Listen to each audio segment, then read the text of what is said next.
पाकिस्तान 6 अरब dollar जमा नहीं कर सका, अब शायद IMF बजट देखकर फैसला करे। मिफ्ता साबिक वजीर खजाना मिफ्ता इस्माइल का कहना है कि इमरान खान की गिरफ्तारी के बाद के रवैये पर PTI की हिमायत मुतासिर हो सकती है। लंदन में मीडिया से गुफ्तगू में मिफ्ता इस्माइल ने कहा कि बरतानिया से मिले 190 मिलियन पाउंड का जवाब इमरान खान को देना चाहिए। मुझे 50 रोज़ कैद, तन्हाई और 3 माह अडियाला जेल में रखा गया।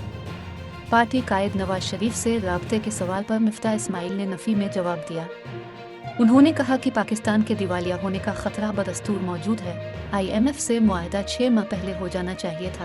पाकिस्तान अब तक 6 अरब डॉलर जमा करने की शर्त भी पूरी नहीं कर सका, अब शायद IMF बजट देखकर फैसला करे। रहनुमा नून लीग मिफ्ता इस्माइल ने कहा कि मसाइल के हल के लिए बुनियादी इस्लाहात और तंजीम नो की ज़रूरत है। इसहाक डार को मेरे मशवरों की ज़रूरत नहीं।